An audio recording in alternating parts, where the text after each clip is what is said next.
everyone, this is Sunil June physicist and welcome back at my YouTube channel TMBB Physics Classes। पिछले lecture में अपन ने lens के लिए lens maker formula और आवर्धन का डेरिवेशन कर लिया था एंड इस वीडियो के स्टार्टिंग में अपन पतले लेंसों के संयोजन के लिए तुल्य फोकस दूरी का डेरिवेशन देखेंगे और at the end of video we will discuss about the image formation regarding lenses. ठीक है, यानी अपन लेंसों के लिए प्रतिबिंब निर्माण के बारे में स्टडी करेंगे। चलिए स्टार्ट करते हैं वीडियो। तो वीडियो को स्टार्ट करने से पहले अपना एक छोटा सा टॉपिक पिछले लेक्चर का रह गया था, वो अपन उसके बारे में डिस्कशन कर लेते हैं। तो वो टॉपिक है लेंस शक्ति या लेंस क्षमता। ठीक है, पावर ऑफ लेंसेज। तो क्या होता है, इसको रिप्रेजेंट करते हैं अपन कैपिटल P से और इसका फॉर्मूला होता है 1/f, जहाँ स्मॉल f क्या हो गया भाई, small f focal length of the lens हो गई, यानी लेंस की फोकस दूरी। ठीक है, वास्तव में लेंस की क्षमता क्या होती है, जैसे ये कोई लेंस है, ठीक है बेटा, इसमें प्रकाश की किरणें जो आ रही है उनको ये लेंस अपवर्तन के कारण, देखो प्रकाश की किरणें मुड़ेगी। अगर आपके पास कन्वर्जिंग लेंस होगा तो ये इनको इकट्ठी करेगा और डाइवर्जिंग लेंस होगा तो ये इनको क्या कर देगा भाई, फैला देगा। ठीक है, यानी कहने का मतलब ये हो गया कि लेंस में से जैसे ही प्रकाश की किरणें अपवर्तित होगी तो किरणें अपनी मूल दिशा से विचलित हो जाएगी। हो सकता है पास पास आ जाए, हो सकता है दूर दूर आ जाए, वो डिपेंड करता है कि लेंस की प्रकृति कैसी है। उत्तल है तो ये इकट्ठी कर देगा और अवतल है तो ये फैला देगा। ठीक है, तो वास्तव में लेंस शक्ति क्या है कि इस लेंस की वो क्षमता जो इस प्रकाश की किरणों को क्या कर सकता है, मोड़ सकता है या फिर इसको विचलित कर सकता है। तो वास्तव में क्या होगा लेंस शक्ति, कि प्रकाश की किरणों को अपवर्तन के पश्चात मोड़ना या विचलित करने की क्षमता। लेंस की वह क्षमता जो प्रकाश की किरणों को क्या कर सकता है, मोड़ सकता है या विचलित कर सकता है। ठीक है भाई, तो इसकी परिभाषा कुछ इस तरीके से हो जाएगी, लेंस द्वारा प्रकाश किरणों को विचलित करने की क्षमता। ठीक है भाई, और इसका संख्यात्मक मान लेते हैं, अगर संख्यात्मक रूप से क्या बोल सकते हैं इसको, या बोल सकते हैं कि देखो P इक्वल टू कितना है 1/f है, यानी ये क्या हो गया, व्युत्क्रम है इसका फोकस दूरी का। तो संख्यात्मक रूप से यह फोकस दूरी के व्युत्क्रम, फोकस दूरी के व्युत्क्रम के तुल्य होती है, फोकस दूरी के व्युत्क्रम के तुल्य होती है। कौन होती है भाई, लेंस शक्ति या लेंस क्षमता, पावर ऑफ लेंस। ठीक है भाई, तो P इक्वल टू 1/f हो गया, तो ये फॉर्मूला आ गया। अब बात आती है सर मात्रक क्या होगा, तो मात्रक आपको याद रखना है, ऐसा ही मात्रक होता है डायप्टर।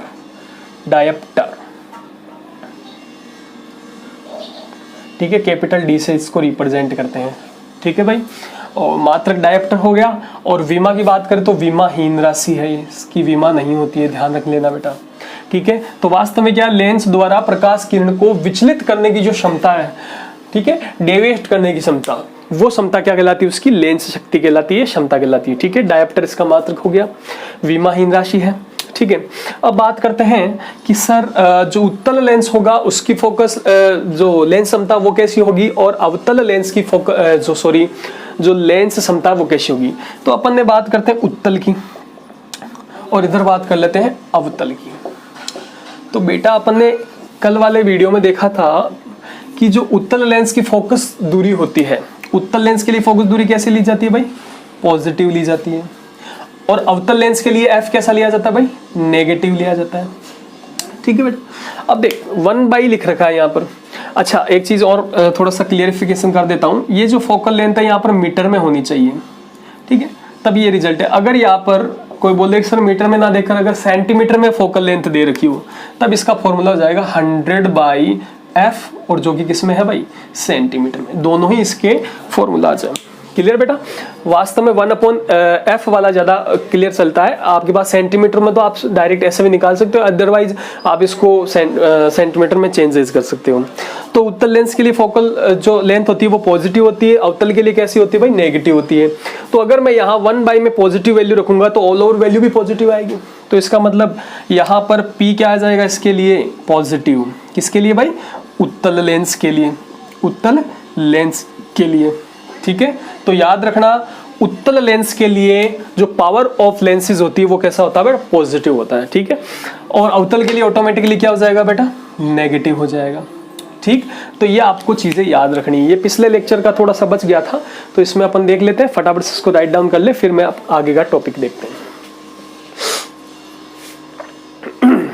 चलिए मैं इसको मिटा देता हूं। तो अब अपन देखते हैं पतले लेंसों के लिए संयोजन की तुल्य फोकस दूरी, ठीक है।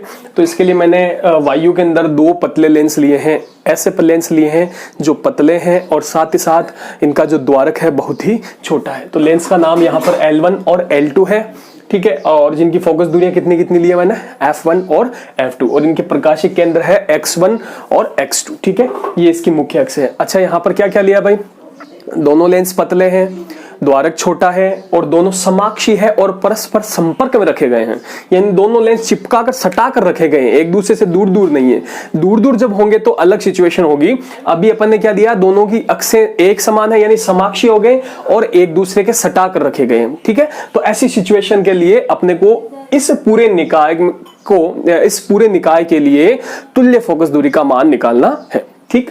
तो इसके लिए क्या करेंगे भाई, इसके लिए अपन अब इमेज फॉर्मेशन देखेंगे। तो मान ले इससे कुछ दूरी पर, यानी जो लेंस L1 दिख रहा है उसके प्रकाशिक केंद्र X1 से U दूरी पर, कितनी दूरी पर, U दूरी पर कोई बिंब रख दिया मैंने O करके, ठीक है। तो इसका आपको इमेज बनाना है। तो इसका इमेज कैसे बनाओगे भाई, अगर मान ले ये L2 नहीं होता, ये जो आपको लेंस दिख रहा है सेकंड वाला L2, वो अगर नहीं हो, अनुपस्थित हो, तो ऐसी सिचुएशन में क्या होगा भाई, यहां से प्रकाश की किरण जाएगी, लेंस L1 है तो यहां पर अपवर्तन होगा, तो अपवर्तन के कारण कुछ इस प्रकार से किरण यहां जाती हुई नजर आएगी आपको। और कब, जब ये लेंस L2 अनुपस्थित मान रहे हैं, इसको नहीं ले रहे हैं अपन, ठीक है, तो यहां जाकर ये किरण मिलेगी। अब मिलने के लिए आपको पता दो किरणों की आवश्यकता होती है, तो एक किरण यहां से बिना विचलित हुए निकल जाएगी प्रकाशिक केंद्र से। तो ये दोनों किरणें जब यहां जाएगी तो यहां इसका इमेज बनेगा I डैश, ठीक है, जिसकी X1 से दूरी कितनी लेंगे अपन, X1 से दूरी लेंगे V डैश।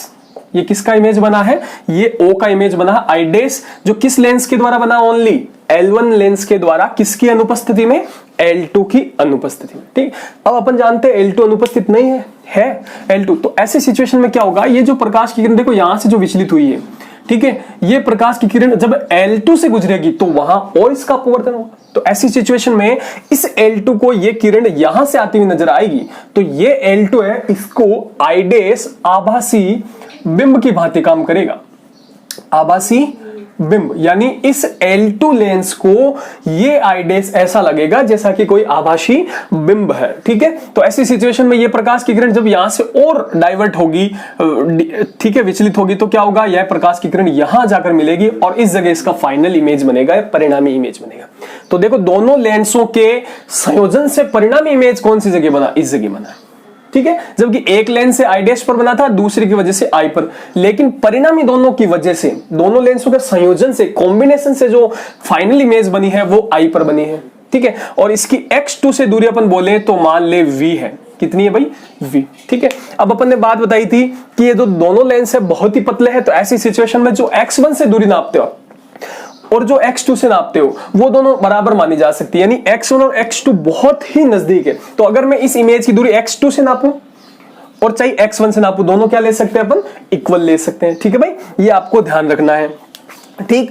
तो अब अपन इसके लिए डेरिवेशन देखते हैं, ठीक है, बाद में इसकी थ्योरी लिख लेंगे इसमें, तो पहले डेरिवेशन लेते हैं। तो अब अपने को क्या करना भाई, आपने कल पढ़ा था लेंस मेकर फॉर्मूला और उसी से रिलेटेड आगे पढ़ा था लेंस फॉर्मूला यानी लेंस सूत्र, जिसमें अपन ने ये पढ़ा था सूत्र 1/v minus 1/u is equal to 1/f पढ़ा था भाई, जहां क्या क्या होता है, v होता है प्रतिबिंब की लेंस से दूरी, u होता है बिंब की लेंस से दूरी और f होता है दिए गए लेंस की फोकल लेंथ या फोकस दूरी, ठीक है। तो ये आपको फॉर्मूला अप्लाई करना दोनों लेंसों पर सेपरेटली, अलग अलग, ठीक है। तो चलिए लगाते हैं अपन। तो सबसे पहले लेते हैं अपन पहला लेंस L1। तो लेंस या प्रथम लेंस L1 पर लेंस सूत्र से तो क्या होगा, लेंस सूत्र से फटाफट से देख लीजिए, लेंस सूत्र का 1/v होता है, v का मतलब होता है प्रतिबिंब की दूरी। तो बेटा L1 लेंस के लिए प्रतिबिंब कौन है, I डैश है L1 के लिए, L2 को भूल जाओ अभी, L1 लेंस के लिए आइडेस इमेज है, तो आइडेस की यहां से दूरी कितनी ले रखी है, देखो वी डैश, तो वी डैश माइनस 1 अपॉन होता है बिंब की दूरी, तो बिंब की दूरी देखो कितनी है u, तो 1 upon u is equal to focal length कितनी है फर्स्ट लेंस की, f1 हो गया, तो 1 अपॉन f1, इक्वेशन दे दीजिए इसको 1, कोई दिक्कत नहीं है। ठीक है भाई, ये लेंस L2 के लिए अपन ने देखा है। इसी तरीके से अपने को लेंस L2 सॉरी ये L1 के लिए देखा है, L2 के लिए भी अब देखना अपने को, तो चलिए L2 के लिए, तो द्वितीय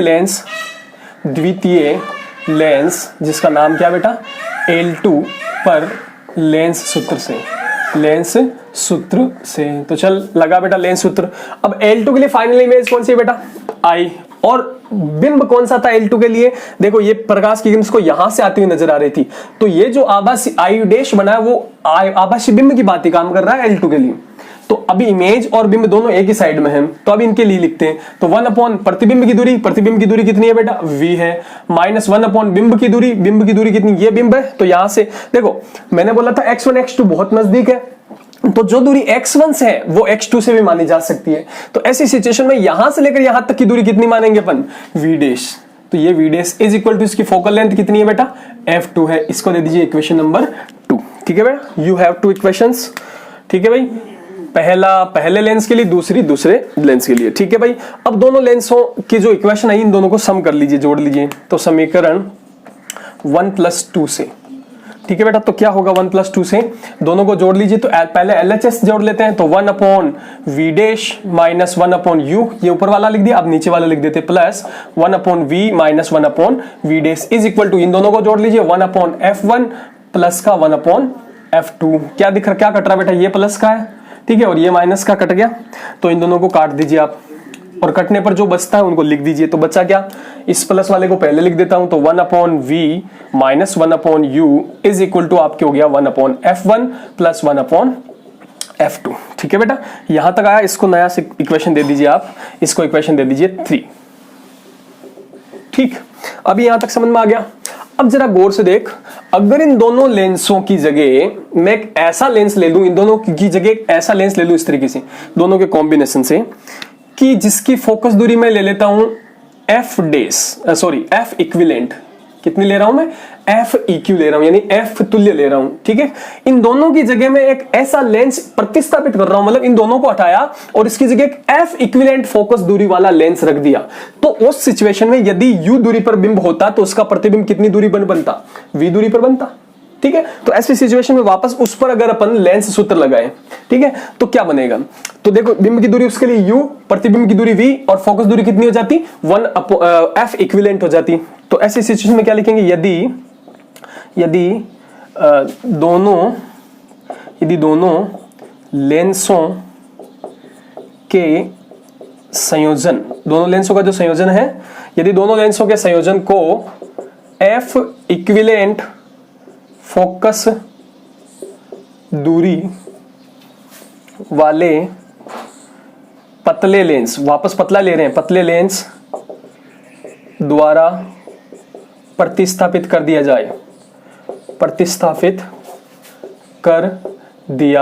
जाए, यानी दोनों को हटाकर उसकी जगह केवल एक लेंस लगा रहे हैं जिसकी फोकस दूरी कितनी होनी चाहिए, f इक्विवेलेंट होनी चाहिए। तो ऐसी सिचुएशन में वही u दूरी पर बिंब है और उसका प्रतिबिंब कितनी दूरी पर बनेगा, v। तो चला ये लेंस दिया था, तब लेंस सूत्र से, तो लेंस सूत्र से क्या होगा भाई, तो उन पर लेंस सूत्र लगाएंगे, तो 1 upon v minus 1 upon u is equal to बन जाएगा 1 अपॉन, क्या बनेगा बताओ जरा, f इक्विवेलेंट बनेगा, क्योंकि इसकी फोकल लेंथ कितनी हो जाएगी उस टाइम में, f इक्विवेलेंट हो जाएगी। ठीक है, इसको दे दीजिए इक्वेशन नंबर 4।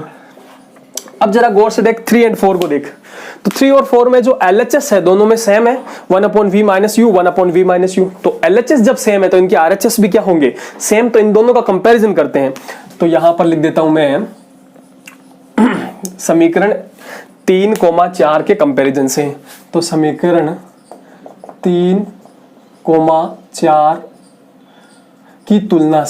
की तुलना करने पर, तो दोनों की तुलना करते हैं तो क्या जाएगा, इनके RHS सेम रख दूंगा, तो इधर f इक्विवेलेंट है इज इक्वल टू हो जाएगा 1 upon f1 plus 1 upon f2, तो यहां बन जाएगा f 1 upon f equivalent is equal to 1 upon f1 plus 1 upon f2। 2 और ये तुम्हारे पास फाइनल डेरिवेशन आ गई का रिजल्ट आया। ठीक है, इसको दे दीजिए इक्वेशन नंबर 5।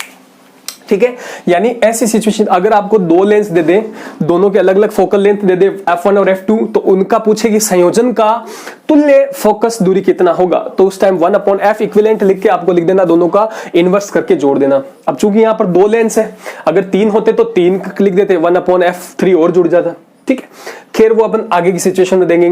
अब जरा देखो, इसी से जस्ट पहले मैंने अभी आपको टॉपिक बताया था लेंस क्षमता, लेंस शक्ति, power of lens, P equal to 1/f, P equal to 1/f। तो उस फॉर्मूले से यहां पर इनकी अगर लेंस क्षमताएं में दे देता, मान ली इसकी लेंस क्षमता में बोलता P1 है और इसकी लेंस क्षमता बोलता मैं P2 है, तो पूरे लेंस की लेंस क्षमता कितनी हो जाएगी, P इक्विवेलेंट होती। तो P इक्विवेलेंट यहां पर निकालते हैं, तो यहां पर एक चीज और निकालते हैं स्टार करके, लेंस तुल्य लेंस क्षमता, तुल्य लेंस क्षमता। ठीक है भाई, P इक्विवेलेंट बोल देंगे इसको। ठीक, ये तुम्हारे पास तुमने स्टार्टिंग में क्या निकाला था भाई, तुल्य फोकस दूरी निकाली थी। ठीक है, F इक्विवेलेंट। ठीक है, तो ये ध्यान रखना आपने, स्टार्टिंग में ये पूरा डेरिवेशन वो निकला है। 5 नंबर जो इक्वेशन है वो तुल्य फोकस दूरी है, F इक्विवेलेंट है, F इक्विवेलेंट, FEQ लिख देना आप। ठीक है भाई, और अब निकालने जा रहे हैं तुल्य लेंस क्षमता, तो अपन वही लिख देंगे भाई। इसको क्या लिख सकते हैं, देखो F इक्विवेलेंट को क्या लिख सकते हैं, जो F इक्विवेलेंट है हम साइड में लिख देंगे, क्योंकि F बराबर क्या होता है बेटा, 1/P होता है, क्योंकि P बराबर 1/F होता है, तो उल्टा कर देंगे। तो अब F की जगह आप लिख दो 1/P equivalent is equal to क्या बन जाएगा बेटा, यहां पर भी वही सेम टू सेम F की जगह लिख देंगे 1/P1 प्लस 1/P2। तो ये सारे सारे ऊपर जाएंगे, तो रिजल्ट क्या आ जाएगा, P equivalent is equal to आ जाएगा P1 प्लस P2। ठीक है बेटा, तो ऐसी सिचुएशन में जो तुल्य फोकस जो तुल्य लेंस क्षमता होगी वो दोनों की अलग अलग लेंस क्षमताओं का जोड़ होगी। ठीक है, दो लेंस है, P1 P2 लेंस क्षमता है, तो दोनों को डायरेक्ट जोड़ दो, वो तुल्य लेंस क्षमता हो जाएगी। अब निकालते हैं बेटा आवर्धन की बात करेंगे। आवर्धन, तुल्य आवर्धन, तुल्य आवर्धन, तुल्य आवर्धन यानी पूरे संयोजन का तुल्य आवर्धन कितना होगा, M इक्विवेलेंट या M तुल्य भी बोल सकते हो। तो ऐसी सिचुएशन में देखो, पहला लेंस अगर मान ले बिंब को M1 से आवर्धन करता है, तो दूसरा मान ले M2 से आवर्धन करता है, तो ऐसी सिचुएशन में दोनों के आवर्धन को मल्टीप्लाई कर देना आपको, M1 गुणा M2। तो मान ले इसका आवर्धन है M1 और इसका आवर्धन कितना है M2, तो फाइनल जो आवर्धन होगा M इक्विवेलेंट, उसकी वैल्यू कितनी आएगी, तो आपको याद रखना है M equivalent is equal to होगा M1 गुणा M2, यानी दोनों जो लेंस दिए हुए हैं उनके अलग अलग आवर्धन क्षमताओं को गुणा कर दीजिए। ठीक है भाई, तो 3 फॉर्मूलाज आ गए तुम्हारे पास, 5, 6 और 7, तीनों बहुत इंपॉर्टेंट है।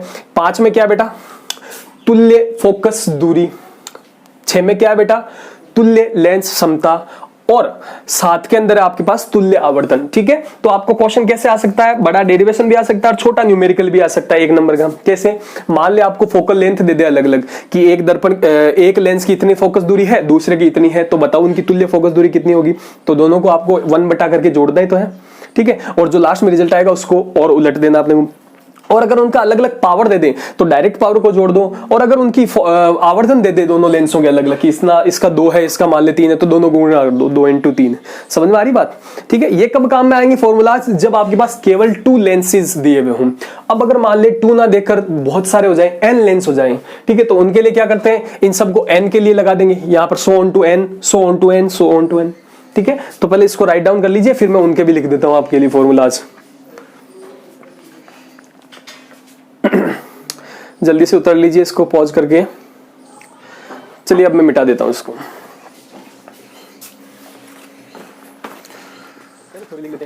तो चित्र में क्या लिया हुआ है, चित्र में 2 पतले, कहां बनता है, अंतिम प्रतिबिंब I पर V दूरी पर I पर बनता है।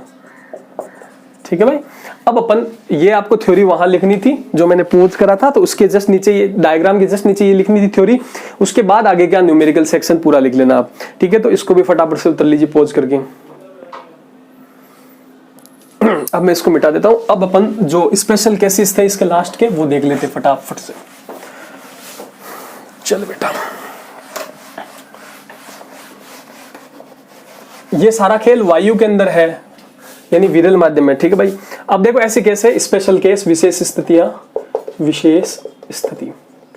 अब कौन सी स्थिति है बेटा? पहली स्थिति ये है। पहली स्थिति अपन ले रहे हैं एन लेंसों के लिए। ठीक है, एन लेंसों के लिए। लेकिन ये सिचुएशन वही है, समाक्षीय है, पतले हैं और परस्पर संपर्क में है, तो लिख दूंगा परस्पर संपर्क में है ये। ठीक है, परस्पर संपर्क में लिए गए हैं। तो सिचुएशन बना देता हूं, यहां पर ड्रॉ कर देता हूं। ये मान ले एल पहला लेंस, ये दूसरा, इसी तरीके मान ले तीसरा ऐसा लेंस है। ठीक है, और इस तरीके से यहां पर एन वा लेंस।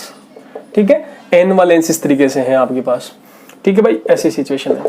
तो इनकी फोकस दूरियां अलग अलग है। मान ले इसकी है f1, इसकी f2, इसकी f3, इसी प्रकार इसकी कितनी है fn। मान ली इसकी पावर p1, इसकी पावर होगी p2, इसकी पावर होगी p3 और इसकी पावर हो गई pn। इसका मैग्निफिकेशन m1, इसका मैग्निफिकेशन m2, इसका मैग्निफिकेशन m3 और इसी प्रकार से इसका मैग्निफिकेशन है mn। ये लेंस l1 हो गया, ये l2, ये l3 सो ऑन टू यहाँ पर कितना हो जाएगा ln। तो ऐसी सिचुएशन अगर आपको दी गई हो, ठीक है, देखो सारे के सारे समाक्षीय हैं, पतले हैं और परस्पर संपर्क में रखे गए। ध्यान रखना इनके बीच में गैप नहीं है, किसी भी लेंस के बीच में गैप नहीं मिलेगा, बिल्कुल टच किए हुए हैं सारे के सारे लेंस, ऐसे आते जाएंगे टच करते हुए एन तक। ठीक है भाई।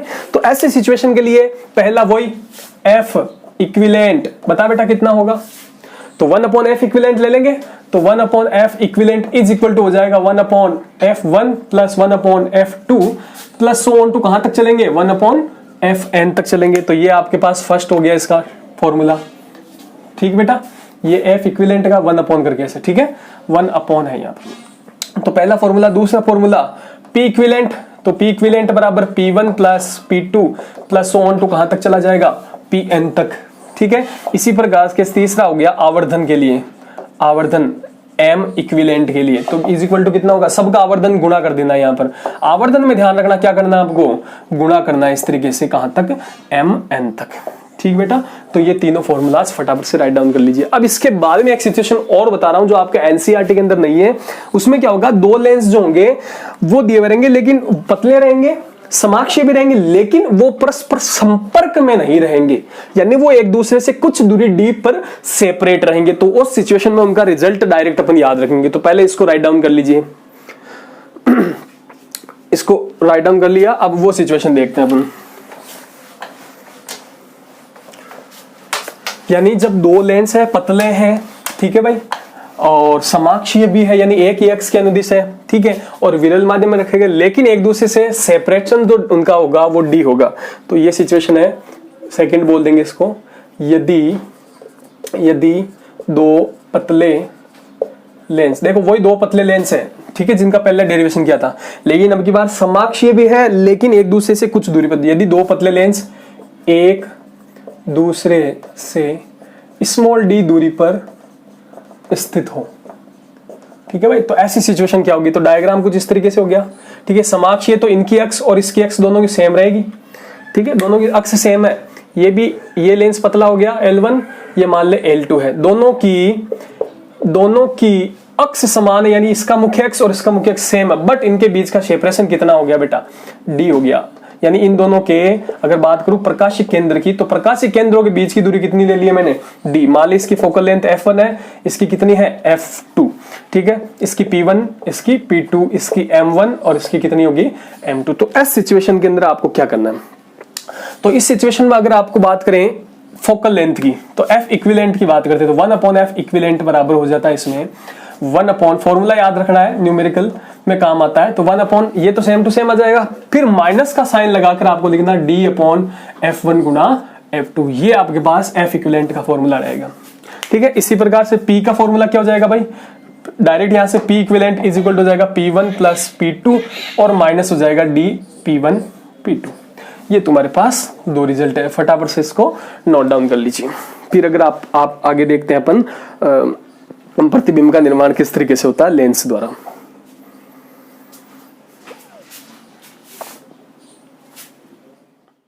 तो चलिए अब अपन पढ़ते हैं लेंस से प्रतिबिंब बनाने के कुछ नियम। ये 3 नियम मैं बताने जा रहा हूं। तीनों नियम अगर यदि आपको आएंगे तो आप आराम से प्रतिबिंब बना पाओगे। ठीक है। तो पहला नियम है आपके पास कि यदि कोई प्रकाश की किरणें आपके पास समांतर आ रही है, कैसी आ रही है बेटा, प्रकाश की किरणें समांतर आ रही है, ठीक है। तो यहां मैंने जो एरो साइन है इसका मतलब अपवर्तन के बाद का, ठीक है, एरो का मतलब अपवर्तन के बाद, ठीक है। तो अगर समांतर आ रही है तो वो कहां से जाएगी भाई, F2 से जाएगी या फिर F2 से आती हुई प्रतीत होगी। जाएगी तो कौन से में, उत्तल लेंस में, और प्रतीत कहां से होगी, अवतल लेंस में, ठीक है। इसको समझने से पहले मैं आपको कुछ बता देता हूं बात कि बेटा ये जो उत्तल लेंस है उसका जो मुख्य फोकस या जो द्वितीय फोकस होता है वो 2 जिसको बोला जाता है F2, वो हमेशा दाईं ओर होगा और F1 हमेशा बाईं ओर होगा, ध्यान रखना। और जबकि अवतल लेंस की बात करें तो इसका F2 होगा बाईं ओर और F1 होगा दाईं ओर। ये आपको ध्यान रखना बातें, ये मैंने पहले आपको बताया था, ठीक है भाई। तो ये आपको ध्यान में रखना है, ठीक। तो अपन ने क्या बोला भाई, पहला रूल क्या है कि समांतर आएगी तो F2 से जाएगी या फिर F2 से जाती हुई प्रतीत होगी। तो भाई समांतर लेकर आओ, ये प्रकाश की किरणें समांतर लेकर आया, इसमें भी लेकर आया और इसमें भी लेकर आया। बेटा मैंने एक बात बताई थी कि ये जो लेंस है उत्तल, उसका काम होता है इकट्ठा करने का, यानी ये अभिसारी लेंस है, और इसका काम होता है फैलाने का, यानी ये अपसारी लेंस है। तो बेटा ये तो इकट्ठी करेगा तो इस जगह से ये प्रकाश की किरणें इस तरीके से जाएगी, ठीक है, जो कि क्या है F2 है, यानी कहां से जाएगी, F2 से। देखो समांतर आई, F2 से गई, रूल है। लेकिन इसकी बात करें तो देखो F2 इसका इधर होता है, इसका F2 इधर होता है, तो यहां कैसे जाएगी, तो ये किरणें क्या करेगा, फैलाएगा। तो इस तरीके से जाएगी किरणें। तो इनको पीछे की तरफ अगर आप बढ़ाओगे तो यह किरणें आपको यहां से आती हुई नजर आएगी, यानी ऐसा लग रहा है कि F2 से आ रही है, प्रतीत हो रही है, ठीक है भाई। ये पहला रूल हो गया। दूसरा रूल है कि अगर आप प्रकाश की किरणें F1 पर आपतित हो रही है, ठीक है, F1 किधर होता है भाई, इधर होता है, ठीक है। इसका F1 किधर होगा, इसका F1 इधर होगा, ठीक। तो कहां से आपतित हो रही है, F1 से आपतित हो रही है। तो देखो प्रकाश की किरण यहां से आ रही है, मान लीजिए प्रकाश की किरण इस तरीके से आई, F1 से आ रही है, तो क्या होगा भाई, इसका काम होता है इकट्ठा करने का, तो ये क्या कर देगा, मुख्य अक्ष के समांतर कर देगा, ठीक है। लेकिन बात करें सर यहां पर कैसे आएगी, उधर से प्रकाश नहीं आएगा, प्रकाश तो इधर से आ रहा है। तो ऐसी सिचुएशन में अगर मैं ऐसे प्रकाश को लेकर आ रहा हूं, देखो इस तरीके से, तो ये आपको लग रहा है कि जैसे F1 पर आपतित हो रहा है, ठीक है। तो ये जब अपवर्तन होगा तो इस तरीके से समांतर हो जाएगा, क्लियर। चलिए आते हैं, बात करते हैं प्रकाशिक केंद्र O पर आपतित जो प्रकाश की किरण है वो बिना विचलित हुए सीधे आगे निकल जाती है। यानी जब ये दोनों लेंस हो जाए, चाहे उत्तल है चाहे अवतल है, दोनों पर अगर प्रकाशिक केंद्र पर प्रकाश की किरण आ रही है तो बिना विचलित हुए आगे निकल जाएगी इस तरीके से, ठीक है। चाहे इधर भी निकल सकती है इस तरीके से, ठीक है भाई। तो ये 3 रूल है, आपको याद करने, फटाफट से नोट डाउन कर लो, फिर अपन प्रतिबिंब बनाते हैं इनके लिए। चलिए अब अपन देखते हैं उत्तल लेंस से प्रतिबिंब का निर्माण कैसे होता है विभिन्न स्थितियों पर, ठीक है भाई। तो पहली स्थिति है जब बिंब अनंत पर हो, ठीक है, यानी बिंब यानी वस्तु कहां पर रखी गई हो, लेंस के सामने अनंत दूरी पर रखी गई हो, ठीक है, यानी बहुत अधिक दूरी पर रखी गई। तो उस सिचुएशन में प्रतिबिंब कहां बनेगा, कैसा बनेगा, उल्टा बनेगा, सीधा बनेगा, वास्तविक बनेगा, आभासी बनेगा, उसका आवर्धन क्या होगा, इन सब चीजों के बारे में अपन जिक्र करेंगे। यानी आप क्या करोगे, एक तो स्थिति निकालोगे प्रतिबिंब की, फिर प्रकृति निकालोगे और फिर आपके पास आवर्धन निकालोगे, ठीक है भाई। तो पहली सिचुएशन देखते हैं, आ जाइए, ठीक है। मैं आपको वापस याद दिला देता हूं, ये उत्तल लेंस होता है, इसका जो मुख्य फोकस होता है F2 दाईं तरफ होता है। ये जो होता है इसका सेंटर ऑफ कर्वेचर था, जिसको 2F2 भी लिखा जाता है, ध्यान रखना। इधर इसका F1 हो जाएगा, इधर इसका 2F1 हो जाएगा, ठीक। अब देखो सिचुएशन कब भी आपको दी जाएगी तो F1 F2 ऐसा नहीं बोला जाएगा, आपको केवल इतना बोला जाएगा कि F या फिर 2F, ठीक है। तो F या 2F हो तो आपको समझ लेना है F1 या 2F1 पूछ रहे हैं आपको, ठीक है भाई। तो पहली कौन सी सिचुएशन है, अनंत वाली। तो अनंत के लिए देखो प्रकाश की किरण जो बिंब होता है वो आधा ऊपर और मुख्य अक्ष के आधा नीचे रहता है। तो ऐसी सिचुएशन में आपको रूल लगाने जो अभी पहले पढ़े थे, तो पहला समांतर लेकर जाओ। तो जो समांतर प्रकाश की किरणें आती है कहां से जाती है भाई, इस लेंस का काम होता है इकट्ठा करने का, तो ये कहां पर इसको कन्वर्ट करेगा, ये F2 पर कन्वर्ट करेगा। तो ये प्रकाश की किरणें यहां मिल जाएगी आपको, ठीक है भाई, इस जगह मिल जाएगी। तो यहां इसका क्या बन गया, इमेज बन गया, इमेज, ठीक है, यहां इमेज बन गया। तो देखो वास्तव में किरणों के मिलने से बना है तो वास्तविक बना है, और वास्तविक प्रतिबिंब हमेशा कैसा होता है, उल्टा होता है। तो यहां पर क्या क्या चीजें बनी है आपके पास, वास्तविक, ठीक है, और कैसा बना बेटा, उल्टा बना है। कहां पर बना है, F पर बना है। अब इसको वास्तव में F2 पर बना है, लेकिन आप इसको क्या लिखोगे, केवल F पर बना, यानी फोकस पर बना, ठीक है भाई। अब एक चीज और ध्यान रख, इसकी आवर्धन की बात करें तो आवर्धन में ये बहुत छोटा बना, यानी ये वस्तु बहुत बड़ी है, इसकी तुलना में बहुत छोटा बना। तो यहां ये भी लिख देता हूं, बहुत छोटा, बहुत छोटा बना है। और बहुत जब छोटा बनता है तो देखो प्रतिबिंब का आकार कम है और बिंब का आकार ज्यादा है, तो ऊपर आता प्रतिबिंब का आकार, आवर्धन में m पढ़ा आपने, m बराबर पढ़ा था h2/h1। तो वस्तु का आकार बड़ा रहेगा, प्रतिबिंब का आकार, तो इस कंडीशन में आपके पास जो m का मान होगा वो बहुत कम होगा, किसकी तुलना में, 1 की तुलना में, यानी पॉइंट में होगा। और m का मान आएगा कैसा, नेगेटिव। क्यों नेगेटिव आएगा, क्योंकि वास्तविक और उल्टे प्रतिबिंब के लिए हमेशा m का मान नेगेटिव होता है। तो ये सब चीजें होगी। अब चलते अपन सेकंड में, जब बिंब 2f पर हो, 2f से परे हो, 2f से परे हो, तो ये रहा 2f से परे हो गया, ये वाली कंडीशन, यहां पर कोई बिंब रखा गया f भी करके, ठीक है। तो वही रूल, पहला समांतर लेकर जाओ, कहां से जाएगी बेटा, f2 से जाएगी, कोई दिक्कत नहीं है, ठीक है। अब दूसरा f पर लेकर जाओ, तो f पर जब प्रकाश की किरण आती है तो मुख्य अक्ष के बाद में कैसी हो जाती है बेटा, समांतर हो जाती है। तो यहां प्रकाश की किरण मिलेगी और इस जगह इसका इमेज बन जाएगा। और यहां इमेज बन गया, तो ये इमेज किसके बीच में है, देखो जरा, ये इमेज है f2 और 2f2 के बीच में, यानी कहां पर बना है, f बोल दें इसको तो वह 2f के मध्य, ठीक है। और वही वापस वास्तविक, और कैसा बना है, उल्टा बनता। तो देखो वास्तविक के लिए मैं केवल वा लिख रहा हूं, और ठीक है, और उल्टा यहां पर बन गया, उल्टा, ठीक है। और वस्तु देखो बड़ी है और वस्तु की तुलना में छोटा बना है, छोटा, ठीक है। ये वाली कंडीशन बात करें तो बिंदुवत भी बोल सकते हैं इसको, बिंदुवत बना, ठीक है। वही बात करें m की, तो m का जो मान होगा वो भी वापस छोटा होगा, एक से बहुत छोटा नहीं होगा, छोटा होगा हमसे। और m का मान कैसा आएगा, नेगेटिव आएगा। नेगेटिव क्यों, क्योंकि वास्तविक उल्टा प्रतिबिंब हमेशा नेगेटिव के लिए m हमेशा नेगेटिव था। फिर है जब बिंब 2f पर हो, तो 2f1 की बात हो रही है, 2f1, ठीक है। तो यहाँ बिंब रखा गया है, यहाँ बिंब रखा गया, पहली कंडीशन समांतर लेकर जाओ, कहां से जाएगी बेटा, f1 से जाएगी, कोई दिक्कत नहीं है, ठीक है। अब जब यदि आप इसको f1 पर लेकर आओगे, ठीक है, तो ये प्रकाश की किरण कैसी हो जाएगी बेटा, समांतर हो जाएगी। तो ये समांतर यहां जाकर मिलेगी। तो देखो ये सिचुएशन में ये 2f2 हो गया, तो यहां जाकर मिली है, तो इस जगह इसका प्रतिबिंब बना है। तो इसको मुख्य अक्ष पर अगर लंब गिराएं तो यहां इसका इमेज बन रहा आई। तो कहां बना बेटा, 2f2 से परे, या सीधा सीधा बोल सकता हूं 2f से परे बना, ठीक है। वही वापस वास्तविक बना, उल्टा बना। लेकिन अब की बार देख, 2f पे वस्तु थी, 2f2 से परे बना है, तो कैसा बना है, बड़ा बना है। वस्तु से क्या बना, बड़ा बना है। और बड़ा जब बनेगा तो हमेशा इस m का जो मान है, सॉरी, ये यहां नहीं बनेगा, ये इमेज बनेगा आपके पास। वापस को डायग्राम को थोड़े तरीके से बनाते हैं, तो ये यहां पर इस प्रकार से जाएगा, तो इस जगह इमेज बनेगी। और ये इमेज जो बनी है वो कहां बन गई भाई, वो बन गई है 2f2 पर ही। जस्ट किसके नीचे बनी है, 2f2 के जस्ट नीचे बनी है, 2f2 के जस्ट नीचे। तो यहां लिख देता हूं 2f2। तो कहां बनी है, f पर बनी, ठीक है। वास्तविक बनी है, उल्टे बनी है, और बराबर आकार की बनी है। और बराबर के आकार की बनी है, तो m का जो मान होगा इज इक्वल टू कितना हो जाएगा, -m का जो मान है वो मान तो हो जाएगा +1, और m, या आप सीधा सीधा लिख दो m बराबर -1 आ जाएगा। यानी 1 आया तो बराबर आकार, और नेगेटिव वास्तविक उल्टे के लिए, ठीक है बेटा। 2f पर वास्तविक उल्टा बराबर आकार का बना है, ठीक है। अब अगली कंडीशन है जब 2f व f के मध्य हो, यहां कंडीशन हो, इस कंडीशन में, तो वही समांतर लेकर जाओ, कहां जाएगी, f2 से चली जाएगी। फिर उसके बाद के अंदर जब इस प्रकाश की किरण को आप यहां से गुजारोगे, तो यहां जब गुजारोगे प्रकाश की किरण को, तो ये गुजरने वाली प्रकाश की किरण यहां आ जाकर मिलेगी। तो ये देखो कहां मिली, इस जगह मिली। तो इस जगह मिली, तो ये इमेज कहां बनी, इसके लिए मुख्य अक्ष पर इसके लंब गिरा दीजिए। तो ये कहां बन गई भाई, 2f2 से परे। तो यहां लिख देता हूं 2f से परे बनी, ठीक है, बनी, बड़ी बनी है, और वही वास्तविक बनी है, और उल्टा बना है प्रतिबिंब, और उल्टा बना है। और वही बात करें m का मान, तो 1 से अब की बार बड़ा हो गया, क्योंकि देखो प्रतिबिंब बड़ा आ रहा है, तो 1 से बड़ा आया है, लेकिन आएगा कैसा, m का मान नेगेटिव आएगा। क्यों नेगेटिव आएगा, क्योंकि वास्तविक उल्टा हमेशा जो प्रतिबिंब बनता है उसके लिए m नेगेटिव आता है। चल बेटा, अब अगली कंडीशन f पर स्थित हो, यहाँ कंडीशन है, समांतर लेकर जा, कहां से जाएगा बेटा, f2 से जाएगा, कोई दिक्कत नहीं है।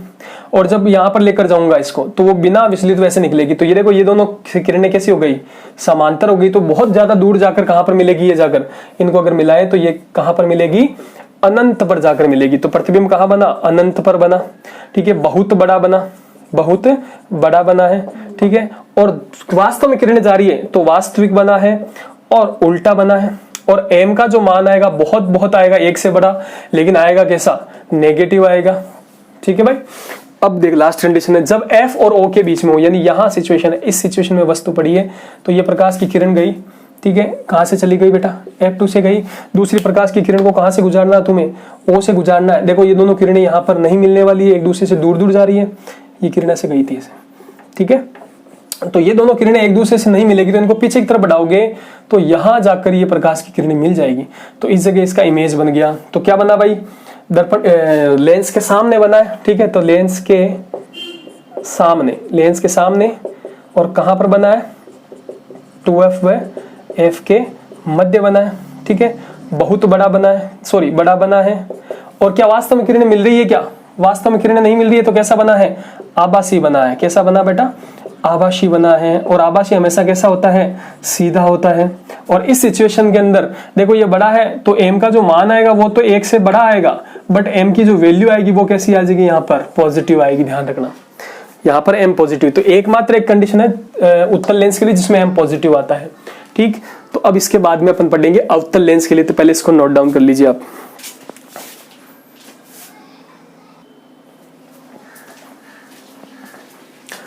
अगली कंडीशन है अवतल लेंस के लिए प्रतिबिंब का निर्माण। तो इसकी दो सिचुएशन है, एक में बिंब आपके पास अनंत पर रहेगा, दूसरी सिचुएशन में लेंस के जस्ट सामने रहेगा। तो पहले अनंत वाले देखते हैं। अनंत पर है, आधा ऊपर आधा नीचे है, प्रकाश की किरण आई, समांतर आई दोनों प्रकाश की किरणें। बेटा इस लेंस का काम होता है किरणों को क्या करता है, फैलाता है। तो किरणों को इस तरीके से फैला देगा, ठीक है। ये फैलाएगा तो इनको पीछे की तरफ बढ़ाओ आप, तो यहां से आती हुई नजर आएगी। तो इस जगह इसका क्या बन गया, इमेज बन गया, ठीक है बेटा। तो क्या वास्तव में किरणें मिली, नहीं मिली। तो इसका मतलब इमेज कैसा बना है, आभासी बना है और सीधा बना है। तो यहां लिख देता हूं आभासी, ठीक है। और कैसा बना है, सीधा बना है, ठीक है। फिर बात करते हैं कहां पर बना है, F पर बना है भाई, F पर बना है, ठीक है। फिर बात करते हैं कि छोटा बना है कि बड़ा बना। तो वस्तु बहुत बड़ी है, इसकी तुलना में क्या बना, बहुत छोटा, बहुत छोटा, जिसको क्या बोल सकते हो आप, बिंदुवत, ठीक है। अब बात करते हैं m की। तो देखो आभासी के लिए m कैसा आता है, पॉजिटिव आता है, ठीक है। तो m बराबर पॉजिटिव, और m का जो मान आएगा वो 1 से बहुत छोटा आएगा। क्यों, क्योंकि प्रतिबिंब का जो आकार है बहुत छोटा है किसकी तुलना में, बिंब की। तो ध्यान रखना 1 से छोटा आएगा मान तो, लेकिन आएगा कैसा, पॉजिटिव। चलिए ये है कंडीशन। तो इस जगह है आपके पास 2F से थोड़ा सा दूर ले लेते हैं। सपोज कर लीजिए यहाँ आपके पास बिंब है, तो वही प्रकाश की किरण समांतर आई, कहाँ जाएगी बेटा, वो इस तरीके से फैल जाएगी। तो किस तरीके से जा रही है, यहाँ पर नजर आ रही है, पीछे की तरफ बढ़ रही है। दूसरी किरण आप कहाँ लेकर जा रहे हो, दूसरी किरण को मान ले यहाँ बिना विचलित हुए लेकर जाएं, तो इस तरीके से बिना विचलित हुए लेकर जा रहे हैं, तो बिना विचलित हुए ये निकल जाएगी, ठीक है। तो इस जगह देखो ये प्रकाश की किरण